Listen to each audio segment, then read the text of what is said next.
de uma forma em Zoom, não presencial,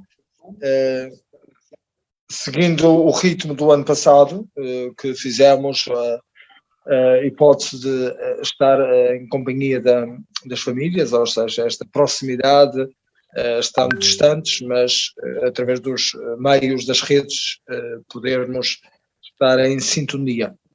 Vamos dar início com uma pequena oração, depois direi umas palavras sobre o que nos fez lançar com esta temática, a travessia par e passo, e depois o Padre João irá partilhar sobre aquilo que serão as ferramentas de apoio para um casal cristão. Andará por aí e dessa forma associámos-nos este apoio, esta necessidade de chegar às famílias e de fazermos caminho uns com os outros. Em nome do Pai, do Filho e do Espírito Santo. Amém. Vinde, Espírito Santo, enchei os corações dos vossos fiéis e acendei neles o fogo do vosso amor. Enviai, Senhor, o vosso Espírito e tudo será criado e renovareis a face da terra. Oremos ao Deus que instruíste os corações dos vossos fiéis com a luz do Espírito Santo. Fazei que apreciemos retamente todas as coisas do mesmo Espírito e gozemos sempre da sua consolação. Por Cristo, Senhor nosso. Rainha das famílias, rogai por nós. Rainha da paz, dai-nos a paz. Neste tempo, como cada um de nós tem esta preocupação, olha com dor aquilo que se passa no mundo, concretamente com a guerra, e concretamente que toca a muitas famílias que se vêm destruídas, ou seja, vêm-se com o capital humano muito forte, que são as crianças. Esse capital que aponta para a esperança, que aponta para aquilo que vale a pena lutar. É um pouco a transfiguração que os discípulos olham para Jesus e veem que é possível. E este povo também faz isso, lutando pelos seus direitos, lutando por aquilo que acredita e, acima de tudo, lutando para que as crianças tenham um futuro melhor. É isso que acreditamos, é isso que esperamos e também colocámos-las nesta reflexão. Quero dar uma palavra de agradecimento ao Padre João, que vai partilhar, vai refletir connosco. Quero dar uma palavra ao Secretariado da Família, que desde a primeira hora se implicou na necessidade de propormos aos casais da nossa diocese, e não só, uma reflexão neste tempo de Quaresma. E uma palavra a todos aqueles que ajudaram na preparação remota também, através da tecnologia, para cá estarmos nesta possibilidade. Desta forma, inicio com o lema que nos fez chegar cá, que é esta travessia par e passo. E travessia porquê? Porque caminhar sempre mais alguma coisa. Nós precisamos de caminhar, precisamos de percorrer e atravessar, não sozinhos, mas juntos. Este tempo de Quaresma é um tempo de achar que o melhor que já somos se revela. A vida espiritual não é uma questão, acima de tudo, de portas, mas é uma questão de janelas, já dizia Paulo Claudel. Não se trata de sair do que sou, de buscar na exterioridade a solução, mas de abrir janelas e deixar o ar de Deus entrar, deixar circular o vento do Espírito. É isto que nós queremos, deixar que o vento do Espírito a ilumine e valorizemos muito mais a vida, os pequenos nadas, e procurar que não nos fiquemos amargurados no meio da abundância. A Quaresma é um tempo e é uma oportunidade. Uma oportunidade de olhar para a vida, de olhar para a história, de olhar para a nossa caminhada. E de uma forma positiva, de achar que os outros possam acompanhar-nos. Concretamente, como casais, que o cônjuge, que os filhos façam parte desta caminhada que se quer seja rica, intensa e que dê frutos. Isso vamos agora escutar a partilha do Padre João, que desde já agradeço a disponibilidade para estar connosco. Bem-vindo. Muito obrigado, Padre Rui. Agradeço muito o convite e o tema que me foi proposto, muito interessante.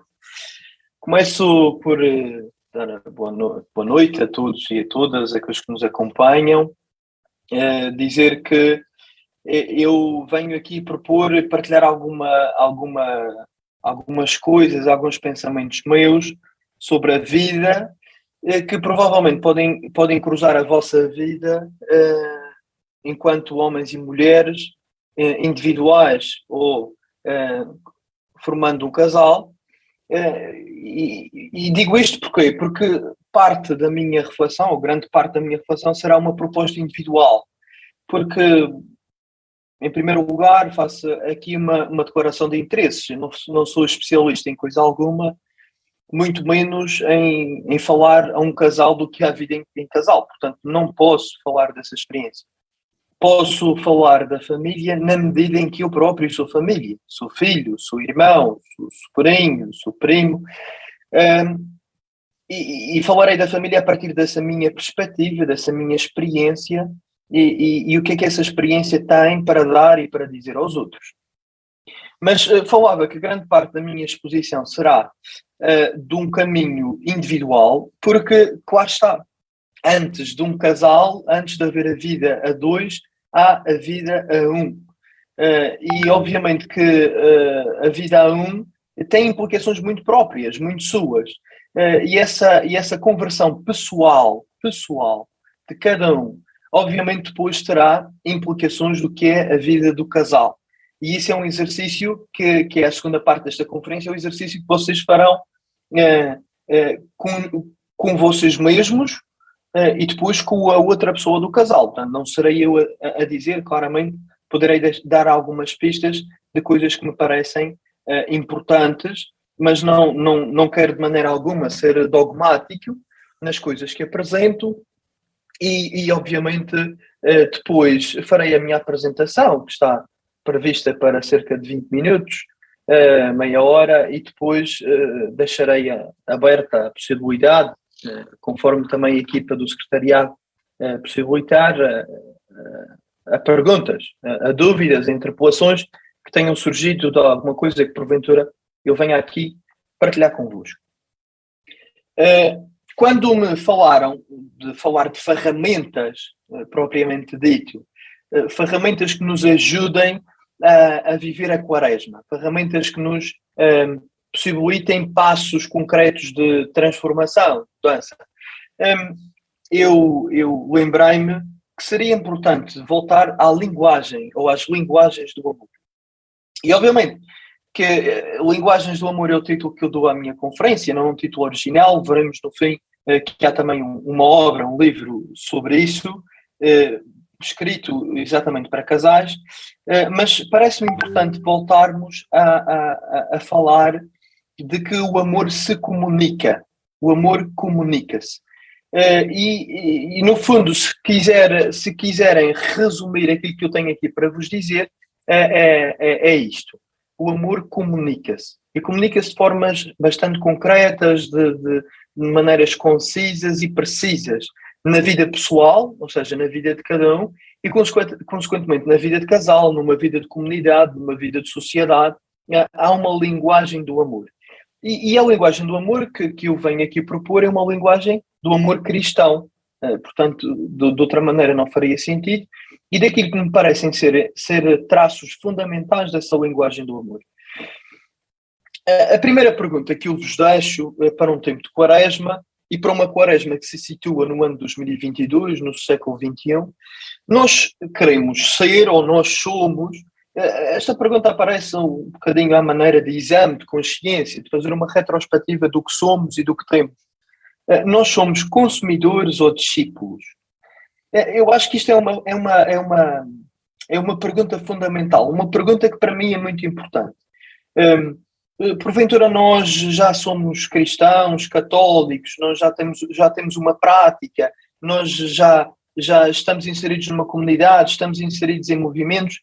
A primeira pergunta que eu vos quero deixar, enquanto cristãos, nós somos consumidores de coisas religiosas, isto é, podem ser missas, podem ser a homilia deste ou daquele padre, podem ser orações, podem ser devoções, podem ser qualquer uma coisa.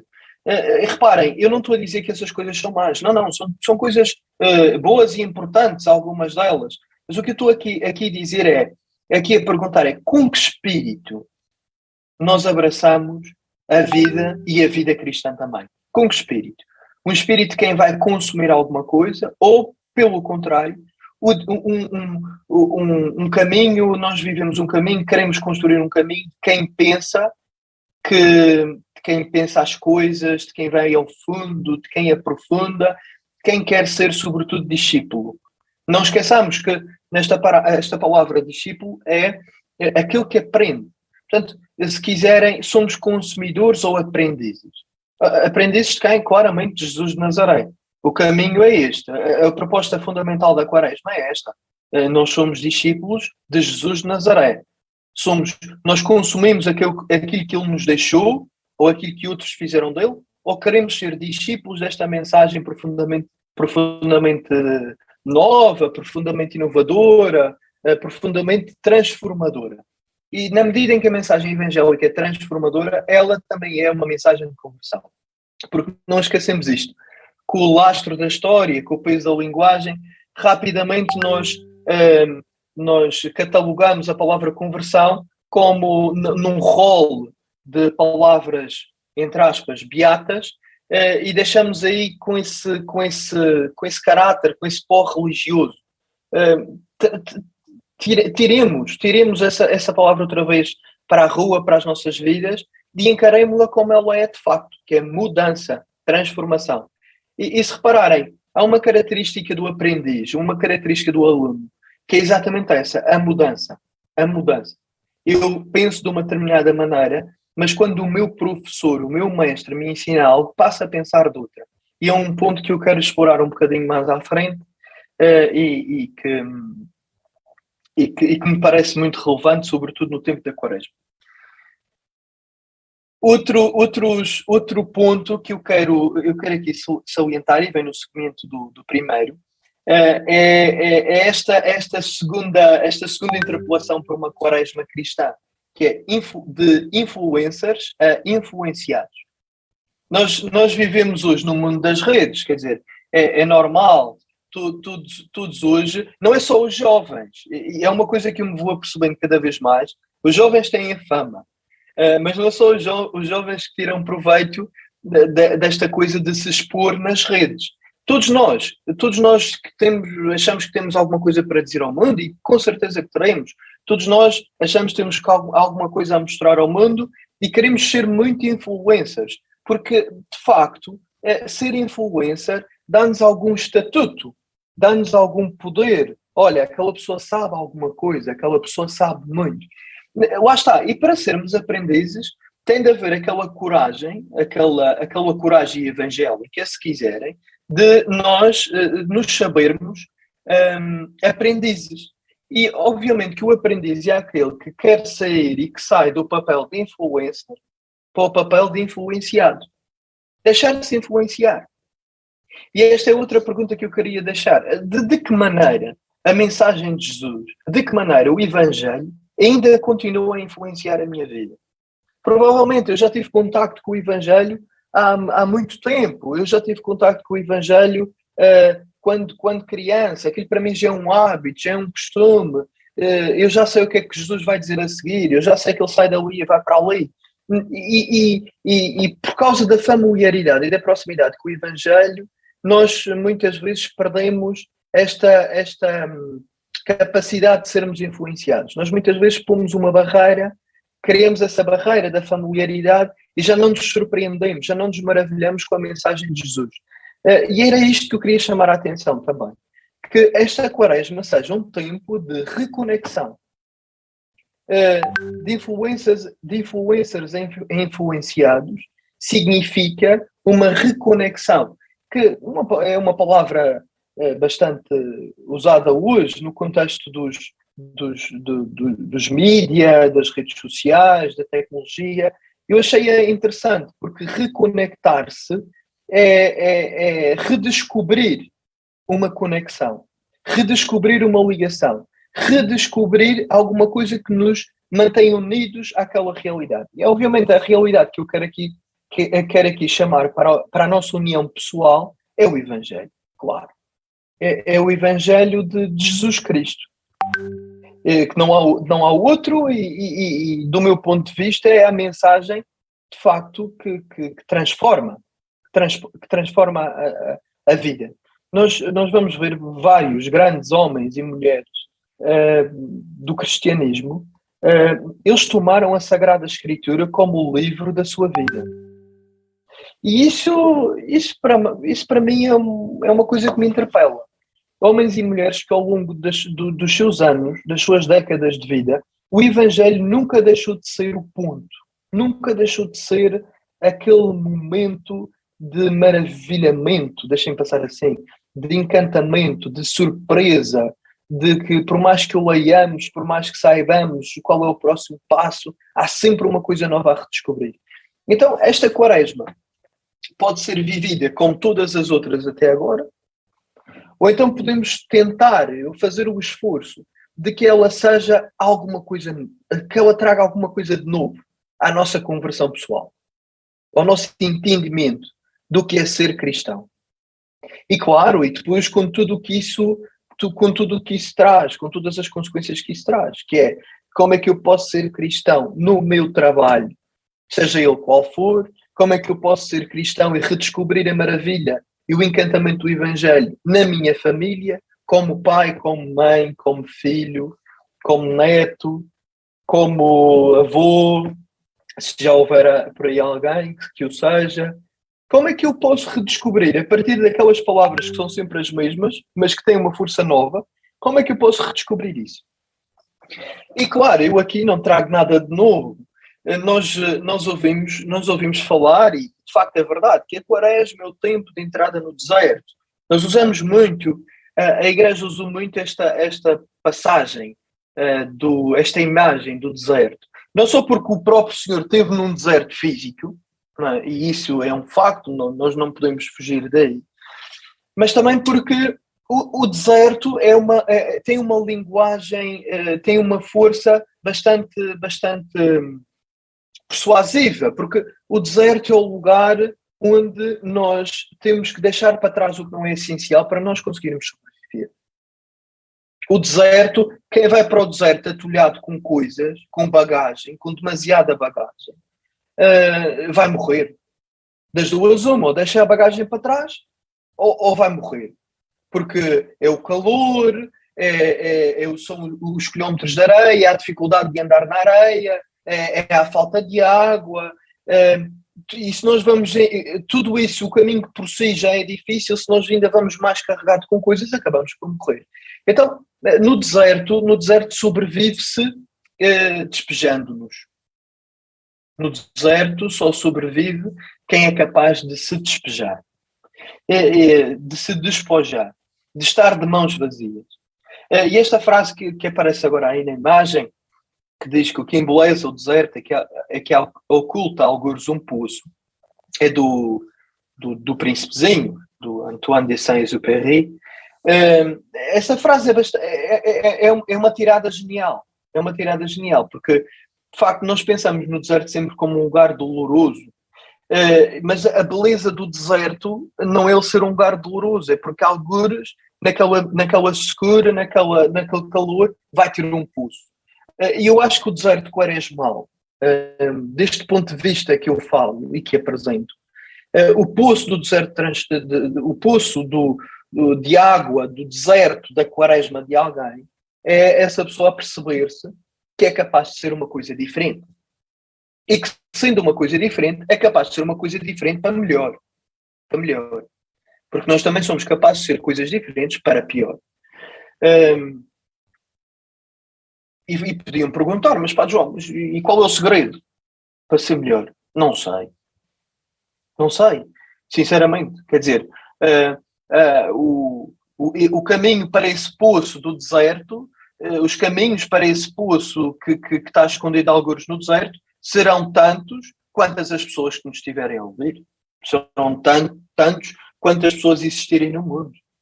É um caminho pessoal, completamente original, completamente disruptivo de qualquer caminho que já foi feito. E chamo aqui a atenção para um ponto que me parece importante. O Papa Francisco fala disso quando escreve a Gaudete et Exsultate, sobre a santidade, e um filósofo francês também já falava disso, que era o Merleau-Ponty.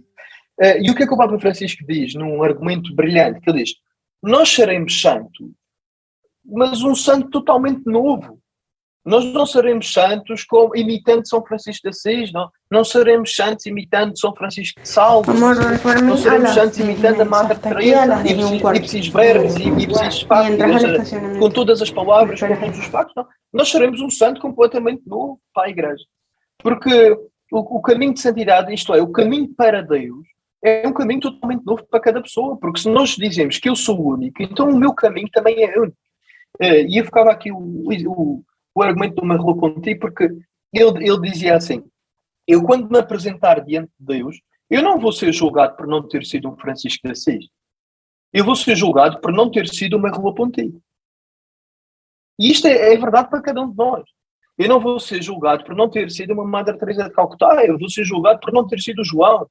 Eu vou ser julgado por não ter sido Nuno, Maciel, Odília, Teresa, Odete, Sónia. É assim, quer dizer, este caminho de conversão é um caminho que não há regras definidas, não há uma matriz a partir da qual eu possa dizer, se eu fizer isto e aplicar isto, vai dar isto. Não, há métodos, há uma verdade que nos guia, há uma palavra, há uma força transformadora do Evangelho, e que depois nós vamos descobrindo o que é que eu preciso em cada momento. Tu podes não estar a dizer que os santos não servem para nada. Não é isso que eu estou a dizer. Estou a dizer que a história dos santos narra como é que foi esse caminho na vida de outros homens e mulheres, muito importantes, sem dúvida, muito sábios, sem dúvida, que nós podemos aprender lições extraordinárias com eles. Sem dúvida. O que eu estou a dizer é que nós não seremos santos imitando-os, fazendo tal e qual como eles fizeram. Nós vamos caminhar para Deus, vamos nos converter, vamos ser transformados pelo Evangelho se formos verdadeiros connosco próprios e com Deus. E essa verdade para connosco e para com Deus é uma transparência, uma abertura em que Deus pode atuar na nossa vida a partir dessa abertura. Então, esta conversa toda é para dizer que nós, tirando aquela palavra do armário tirando a palavra do armário do vocabulário religioso, do teologuês ou eclesiastiquês, como queiramos chamar, nós podemos falar da conversão, ou então podemos usar uma outra expressão que eu queria vos propor hoje, que é a melhor versão de ti mesmo. Que é isto mesmo, não é? Se nós pensarmos bem, o que é a santidade se não isto? A melhor versão de nós mesmos. Uma descoberta que cada um tem que fazer, uma descoberta pessoal e intransmissível, que cada um tem que fazer para perceber onde é que na minha vida há menos Evangelho, onde é que na minha vida o Evangelho tem que chegar mais, ou na minha vida onde é que o Evangelho ainda não chegou, simplesmente. Ponto. E é isto. Eu tenho para mim que a minha conversão pessoal vai tornar-me na melhor versão de mim mesmo. E isso, como eu também creio que o Evangelho não é mais um texto, não é mais um outro texto, como tantos que eu leio todos os dias, nas redes sociais, nas notícias, como eu penso que aquela é uma palavra que é de facto a palavra, então aquele texto, aquela palavra vai-me tornar a melhor versão de mim mesmo. Ainda que, por vezes, eu possa ainda não saber bem qual será. Mas é uma aventura, não é? É o caminho que se abre de uma maneira e com um horizonte de perspectiva muito grande, muito abrangente e que, de facto, chegamos ao ponto de caminhar, de nos entregarmos, de nos abandonarmos nessa força, nessa inspiração que nos guia. E isso é fundamental. Então, claro, isso exige mudança e mudanças muito concretas. Nós muitas vezes aqui, nós se calhar não falo bem se disser nós, eu posso ser um bocadinho hipócrita ou fariseu da minha parte, porque nós falamos em mudança, mas falamos sempre assim muito pelo abstrato. Dostoiévski tinha uma frase que eu achava maravilhosa. A frase de Dostoiévski era: há muita gente que gosta da humanidade em abstrato, pouca gente que gosta dos homens e mulheres em concreto. Claro, nós gostamos às vezes de coisas em abstrato porque não nos implicam. E falo por mim, claro. Mas a mudança exige algo concreto. Algo concreto. E esse algo concreto é o quê? Antes eu fazia assim, agora faço diferente. Simples. Se eu reconheço na minha vida um ponto específico que precisa de conversão, precisa de mudança, precisa de transformação, precisa de metamorfose, então, se eu o identifico, vou fazer um esforço para fazer diferente. Antes fazia assim, agora faço diferente. Sei lá, exemplos concretos. Se eu há uma coisa que irrita muito o meu esposo ou a minha esposa e que eu tenho como propósito para a Quaresma mudar e converter e transformar, então, antes eu fazia assim, agora vou fazer diferente.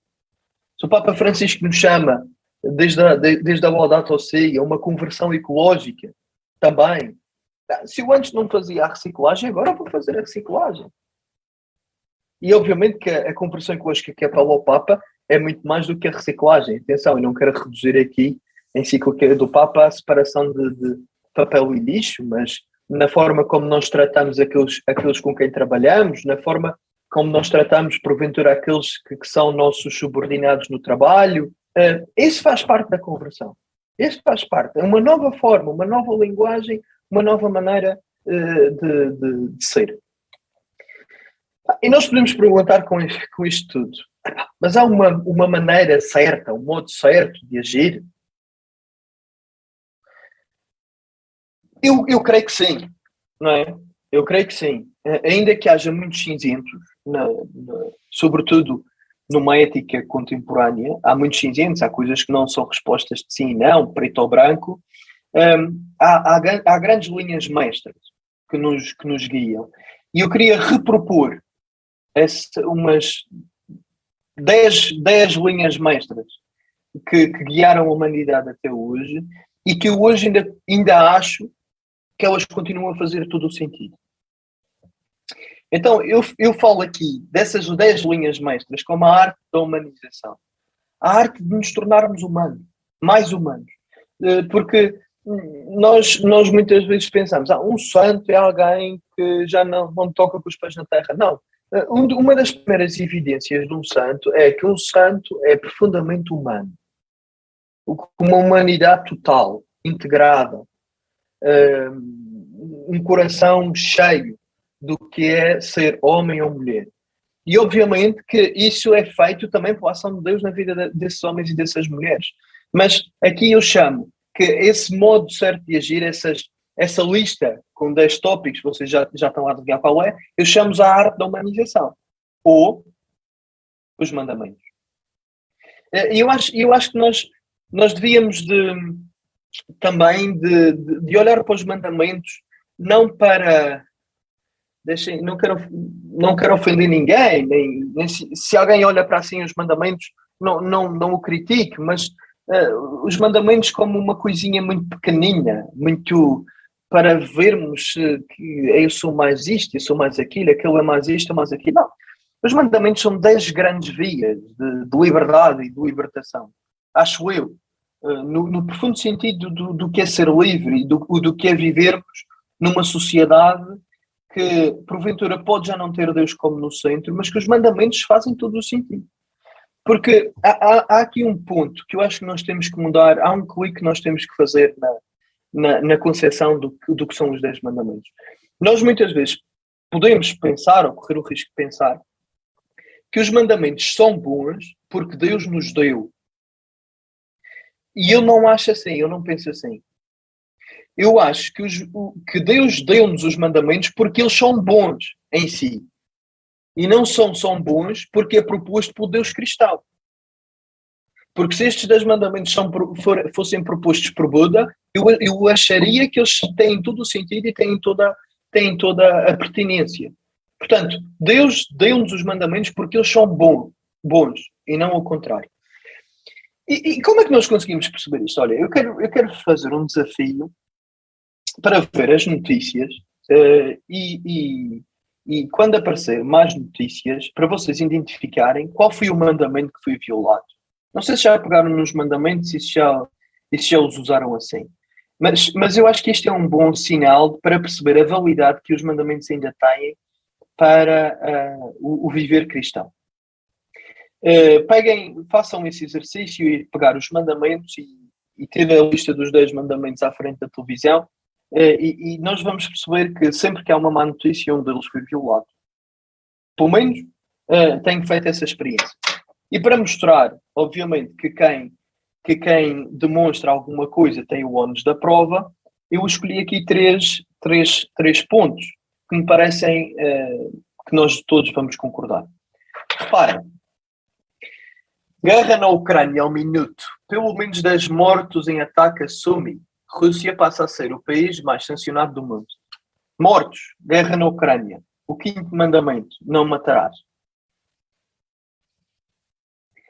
O Estado Islâmico voltou a matar esta semana em Bruxelas em nome de Deus e das palavras do profeta. Mas o livro sagrado permite bombistas suicidas e ataques a inocentes.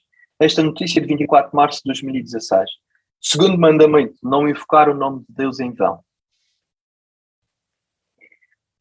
O Papa disse, calúnia, câncer diabólico, destrói a reputação de uma pessoa. Não levantar falsos testemunhos, um dos outros mandamentos. Bom, e muitos mais haveria. Agora deixo-vos essa, se vos interessar, se vocês virem que faz sentido, deixo-vos esse desafio. Olhar as notícias que nós vamos vendo no mundo e percebê-las, que os mandamentos ainda são alguma coisa que faz sentido nós pensarmos, que faz sentido nós, no caminho de conversão pessoal, termos em conta. Perceber que os mandamentos não são só para os beatos e para os padres, mas eles também fazem sentido, mesmo para quem não crê. Ainda que seja por motivos diferentes, muitas vezes, mas que fazem sentido, continuam a fazer sentido. E que para a nossa conversão pessoal, esses mandamentos fazem sentido. E fazem sentido não é por facto de me porem regras e de mais uma vez, de me castrarem. Não é isso. Eles fazem sentido se vividos com liberdade, sem farisaísmos, se são vividos com transparência e que se são postos na nossa vida de uma maneira equilibrada, de um modo equilibrado. Um segundo ponto que eu queria propor, muito tradicional, muito já ouvido, muito batalhado, que é a oração. Não é? Ontem como hoje e sempre, não há muita outra coisa que a Igreja possa propor para o caminho da Quaresma, para um caminho de mudança pessoal, que é este processo de diálogo com Deus. Santa Teresa d'Ávila dizia que a oração trata-se de dialogar com Deus, de um diálogo entre amigos, de um diálogo de amizade. E se nós víamos que é importante a abertura para que Deus possa fazer alguma coisa, para que nós conheçamos, para que nós sejamos moldados, então, se nós queremos ser moldados, se nós queremos ser transformados, se nós queremos mudar alguma coisa, convém que nós abramos a porta. Certamente, nas vossas relações, quando alguma coisa não está bem, é preciso falar. Então, na minha vida pessoal, quando alguma coisa não está bem, eu tenho que recorrer a alguém. E nos casos do coração, nos casos do que me é mais íntimo, o primeiro a quem recorro, claro, é Deus. Mas como vocês já sabem rezar, e se calhar muito melhor que eu, não é se calhar, é de certeza, quer pela idade, quer pela experiência, eu queria-vos propor um processo de oração. Muita gente, eu vou sentir, muita gente tem dificuldade de rezar. Não por faltarem meios, mas por perceberem que as orações já feitas são muito impessoais, não é? Quero pela repetição, atenção, mais uma vez ao ler, tem importância, são boas, são coisas boas, mas há pessoas que têm dificuldade com isso. Então, se calhar é bom propor processos. Todos nós já conhecemos o terço, mas há pessoas que têm dificuldade em rezar o terço, que aquilo não lhes diz muito, porque é uma repetição e precisam de mais de um confronto pessoal. Portanto, todas essas orações eu não quero desprezar nenhuma, mas quero aqui propor um processo de oração que, se servir a alguém, ótimo, e que o use nesta quaresma. Nesse processo, o primeiro passo é a gratidão. Nós tirarmos 10 minutos num dia, uma oração de 10 minutos, ou mais, se assim nós percebermos que é importante. E começar por agradecer. Agradecer uma coisa a alguém que tenha-se passado nesse dia e que eu sinta a necessidade de agradecer. Depois, a consciência. Não é? Pensar, entrar no mais profundo de mim e pensar o que é que passou. O que é que passou naquele dia? O que é que passou no dia anterior? Porque nós hoje, facilmente, vivemos sem pararmos para pensar. E não tínhamos medo. Pensar também é rezar. Pensar também é rezar. E pararmos e tomarmos consciência do que fizemos, do que dissemos, do que outras pessoas fizeram e disseram, dos acontecimentos à nossa volta. Pensar nisso. Chamar à memória. Trazer à memória. E pôr algum cuidado nessas coisas, nesses acontecimentos, nessas pessoas que se cruzaram comigo. Convido também a, neste processo, encontrar um momento significativo. Um momento a partir do qual eu reze aquilo que Deus tem para dizer à minha vida. É aquilo que o Evangelho ilumina a partir daquele momento significativo. Alguém que me falou mal de mim, alguém que me respondeu mal, mas também uma coisa boa, alguém que me ofereceu alguma coisa, alguém que me ajudou num momento em que eu não esperava. Percebem? Um momento que seja significativo, seja ele bom ou mau. E perceber o que é que o Evangelho tem para me dizer a partir desse momento significativo.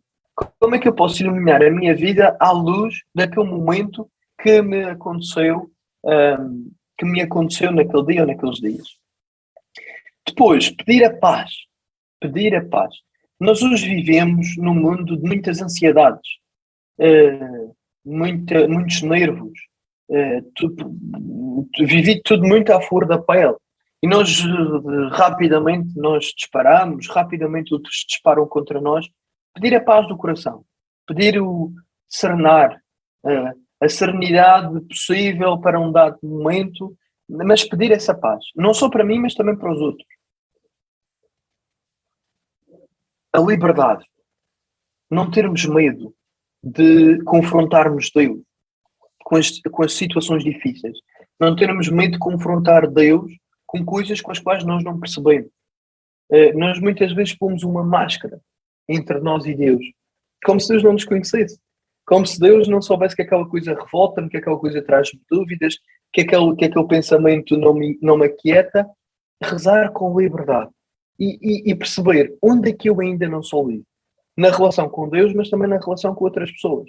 Onde é que eu não sou livre? O que é que me falta ainda para ser livre? Para poder estar sem nenhum interesse, para poder sair sem nenhum interesse, para poder dizer o que penso num determinado momento. O que é que me falta para ainda ser livre? Depois, o sexto ponto, rezar pelos outros. Fundamental, não é? Jesus, de início, quer dizer, por mais voltas que nós queremos dar ao texto, não conseguimos. Jesus disse isto. Rezai uns pelos outros, rezai por aqueles que os perseguem, tratai bem os inimigos. É uma coisa difícil, ainda. Se nós pudéssemos mudar isto, nós com certeza mudaríamos, mas percebendo à nossa volta quem é que precisa da nossa oração. Obviamente não é só os inimigos, não é? Também pelos amigos, também pelo esposo ou pela esposa, pelos filhos, pelos netos. Quer dizer, perceber que a oração, nós rezarmos pelo outro, é um tempo de quem ama. A outra pessoa não estar presente fisicamente e nem sequer saber que eu rezo por ela, e mesmo assim eu dispensar do meu tempo para pedir a Deus que a ajude, para pedir a Deus que me dê uma luzinha para saber como é que posso chegar, como é que posso ajudar, como é que posso transformar uma situação. Quer dizer, isto é de quem ama. E se o tempo de quaresma, esse tempo de reconexão, é um tempo também de mais amor, então, bora por aí, bora investir nisso, que é um bom investimento.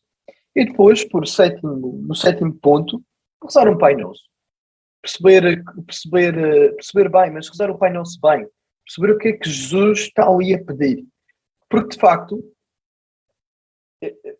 reparem, o Pai Nosso foi aquilo que Jesus disse aos apóstolos quando os pediram para que Jesus lhes ensinasse a rezar. Portanto, ele diz assim, Jesus ensina-nos a rezar. E ele diz, quando vocês rezarem, não digam muitas palavras. Rezem assim, Pai Nosso, que estás nos céus. Estão a perceber? Quer dizer, o Pai Nosso é o cume. Não é uma oração perfeita.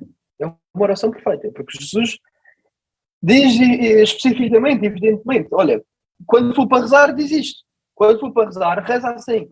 E então, neste processo da quaresma, neste processo de oração para a quaresma, parece-me bem que se acabe com a palavra de Jesus, não é? Com o Evangelho. Pai Nosso é profundamente evangélico, é só o Evangelho, aquilo é citado, é tirado diretamente do Evangelho.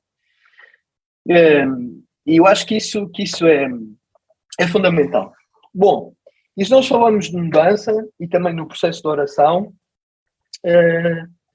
dessa mudança dentro do processo de oração, nós não caiamos na tentação de querermos ser golosos e orgulhosos, que é fazer propósitos de mudança de uma volta de 180 graus. Não é possível. Nós já nos conhecemos. Se formos sérios, nós já sabemos que, quer dizer, a gente às vezes propõe ser muitos e fundos e não conseguimos. Então, eu quero fazer convosco, eu quero-vos propor uma maneira de nós arranjarmos para nós propósitos de mudança. Pequenas metas de mudança. E essa regra, há uma regra que não é minha, é mais antiga que o norte, mas há uma regra para nós escolhermos bem os nossos propósitos de mudança. E chama-se a regra dos 3 P's. Já me ouviram falar disto, se calhar. Estou a ver aqui gente da minha paróquia, com certeza. A regra dos 3 P's é esta: pequeno, pouco e possível. Ou seja, nós arranjarmos na nossa vida, vermos o que é preciso mudar, qual é o ponto de esforço, para quem é equipista, qual é o ponto de esforço na minha conversão pessoal em que eu tenho que apostar. Ok, é isto. Então, para eu mudar isto, eu tenho que mudar o meu comportamento. Lembram-se? Antes eu fazia assim, agora faço assim. Então, o fazer assim vai ser regido por esta regra. Pequeno, pouco e possível. Portanto, os meus propósitos de vida não vão ser coisas que eu não consiga cumprir, porque isso de facto é uma tentação frequente. Não. Pequeno, pouco e possível. Pequenas metas, pequenos passos, pequenos caminhos. Pequeno. Não é preciso grandezas. Também aí é preciso uma humildade para nós sabermos que, quer dizer, se eu vejo 50 anos assim, não é agora que vou mudar do dia para a noite. Eu ainda não tenho 50, mas com certeza já há quem tenha. Portanto, pequeno, pouco e possível. Está bem? Ora, agora por fim, eu queria falar-vos do que poderia ser uma proposta para o casal. Uma proposta para vocês explorarem. Não é? Eu não vou explorar aqui convosco demasiado, não vou aprofundar demasiado, até que já estou a falar há muito tempo. E isto chama-se As 5 Linguagens do Amor. As 5 Linguagens do Amor é um tema desenvolvido pelo Gary Chapman, que tem um livro, está traduzido em português, e ele chama assim As 5 Linguagens do Amor. No fundo, este livro pretende aprofundar o conhecimento mútuo, o conhecimento do casal. Mas pode não ser só em casal, não é? Este livro, quer dizer, pode ser lido como alguém que relaciona-se no mundo, tem amigos, tem família, tem tem relações humanas e este livro fala muito dessas relações humanas. Ele apresenta-nos 5 linguagens do amor e no fundo o que é isto? No fundo é perceber que eu tenho uma linguagem, eu tenho uma forma de me sentir amado. Eu próprio. E a outra pessoa que vive comigo ou que trabalha comigo tem uma linguagem de ser amada, de se sentir amado. E às vezes essas linguagens não são as mesmas, não é? Aquela pessoa sente-se amada com determinados gestos, com determinadas atitudes, com determinadas palavras, que a mim não me dizem nada, e vice-versa. Eu sinto-me amado com determinados gestos, com determinadas atitudes, com determinadas palavras que me fazem sentir melhor, que me fazem criar uma empatia maior. E às vezes, provavelmente, o que pode acontecer nas nossas relações humanas é que nós não sabemos muito bem do que é que o outro gosta. Porque isto são coisas ténues, coisas que nós não falamos abertamente sobre isso. Mas eu não sei muito bem o que é que ele gosta, eu não sei muito bem o que é que ele faz sentir bem. E então, esta proposta do Gary Chapman é para nós descobrirmos o que é que a outra parte gosta. O que é que a outra parte, com o que é que a outra parte se sente bem. Põe, sem muitas demoras, por exemplo, palavras de afirmação, não é? De dizer, estás bem, fizeste um bom trabalho. Suponhamos assim, o marido está em casa, a mulher chega do trabalho e o marido, sei lá, arrumou a casa, whatever, parou a erva do jardim, e a mulher chega a casa e dá-lhe um beijo e senta-se. E a mulher não lhe diz nada. Não diz, olha, vi que aparaste a erva do jardim. Vi que a casa está arrumada. Vi que lavaste a louça. Não é? O marido começa já a sentir-se incomodado. Quer dizer, eu tive este trabalho todo e ela nem me disse nada, ela nem isto, nem aquilo. Há pessoas que precisam de palavras de afirmação. Dizer, olha, obrigado, fizeste bem, que bom, genial. Pronto, vocês sabem. Já deu para entender. A segunda linguagem do amor, um tempo de qualidade. Há pessoas que precisam de sentir a presença do outro, que o outro está mesmo presente. E nós hoje podemos ter este problema das redes, não é? Do telemóvel, estar no telemóvel, estar a ler o jornal, e a outra pessoa estar lá à espera de olha para mim, quero conversar, e o outro está no telemóvel, está a ler o jornal. Não, um tempo de qualidade. Há pessoas para quem a linguagem do amor é o tempo de qualidade, é estar presente. É quando eu estou a 5 minutos, mas os 5 minutos que estou de corpo e de coração inteiro. A terceira linguagem do amor são os presentes. Eu gosto muito desta. Ou seja, há pessoas que se sentem amadas quando lhes dão presentes. Podem ser até presentes insignificantes. Sei lá, pode ser uma flor que eu apanhei na rua, ou pode ser uma bugiganga qualquer, mas a pessoa sente-se amada porque pensa, ele comprou isto para mim, ele teve o cuidado de trazer isto para mim, ou ela teve o cuidado de trazer isto para mim. E então os presentes, segundo o Gary Chapman, também são uma forma de se sentir amado.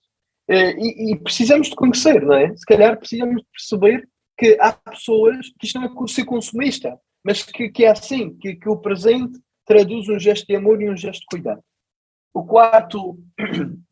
A quarta forma são os gestos de serviço. Por exemplo, alguém sente-se amado quando vê que a outra parte está a ajudá-lo, não é? Que está a fazer, sei lá, o homem está a fazer uma coisa, está enrascado com uma coisa e a mulher vem sem que eu peça, sem que eu precise de pedir, e a mulher vem e começa a fazer também outra, e começa a ajudá-lo.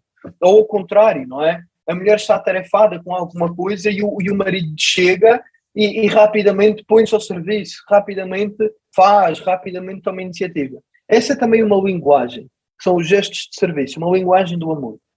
E a quinta é o toque físico. No sentido, alguém precisa de um abraço. Há alguém que dá muito valor ao beijo. Alguém que dá valor ao andar de mão dada. Ele deu uma mão. E isso também é sentir-se amado. Essa também é uma linguagem do amor. Há uma coisa que eu queria propor, não é? Há um quiz que os casais podem fazer, The Love Language Quiz, que é disponível, está na internet e deixo aqui o link, que os casais podem fazer, que é, o homem responde a uma bateria de perguntas e ele, no fim dessa bateria de perguntas, vai dar qual é a tua linguagem do amor. Qual é, são palavras de afirmação, se são presentes, se é o toque físico, se são gestos de serviço. E a mulher também faz, qual é a tua linguagem do amor, e depois podem mandar um para o outro. E para que o outro saiba qual é a linguagem, qual é a forma que o outro gosta de ser tratado, ou que o outro se sente mais amado. E eu acho que isto, se quiserem, pode ser um ponto para a vossa conversão enquanto casal. Deixo assim no ar, não? De responder a este questionário. Tem um problema, o questionário só há em inglês. Portanto, quem não percebe inglês tem este problema, mas tem o livro, se acharem isto muito interessante, tem o livro que tem em português e tem toda esta dinâmica, e eu acho que é importante. Bom, muito obrigado pela vossa atenção. Eu estou disponível para responder a qualquer pergunta que julguem ser necessária responder, e obrigado uma vez mais pelo convite que me fizeram.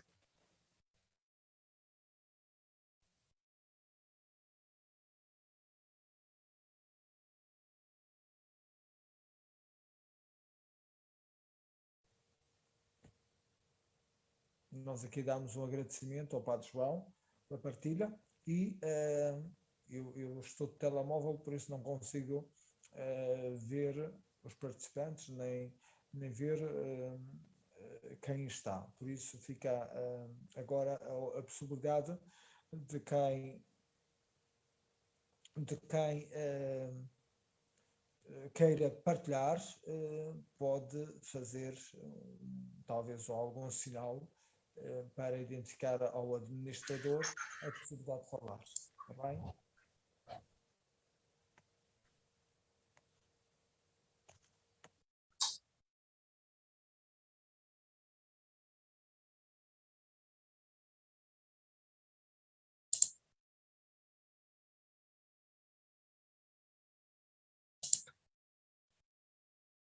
Eu não sei se me estão a ouvir. Eu de repente deixei de ouvir muito mal. Passei a ouvir muito mal o Padre Rui. Estamos a ouvir.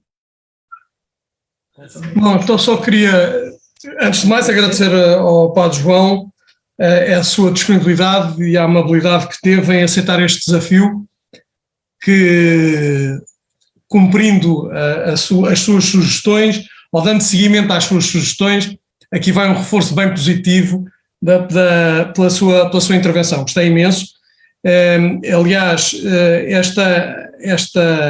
eu não chamaria de definição, mas este conceito da santidade que nos deu é um conceito com o qual eu partilho há muitos anos, e que de facto é uma realidade. Quer dizer, o nosso caminho de santidade é um caminho pessoal que passa muito pela conversão e pela mudança, tentando sempre cada um dar o melhor de si mesmo, porque cada um, sem dúvida nenhuma, tem o seu caminho a percorrer, e cada um, eu exageraria dizendo, é vítima das circunstâncias, e portanto são essas as circunstâncias em que percorre o seu caminho que lhe vão permitir construir a sua santidade e a santidade daqueles com quem partilha a sua vida.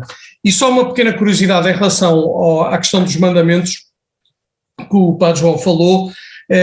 Há uma coisa que talvez muitas pessoas não se apercebam, de que quer a gente queira, quer não, sendo ou não mais velho do que o Norte, os 10 mandamentos, ainda hoje, alguns deles de uma certa determinada maneira, mas os 10 mandamentos ainda hoje são um suporte legal das sociedades, diria, ocidentais fundamentalmente. Não quero afirmar sobre as ocidentais, porque não tenho esse conhecimento, mas o direito em que, por exemplo, os próprios romanos se basearam, os gregos e por aí adiante, é todo um direito baseado muito nos conceitos e na filosofia da religião católica. Pronto, isto era só um pequeno à parte, e para terminar só queria mais uma vez então agradecer ao Padre João toda a primeira amizade, de facto, e a sua apresentação. Muito obrigado, João.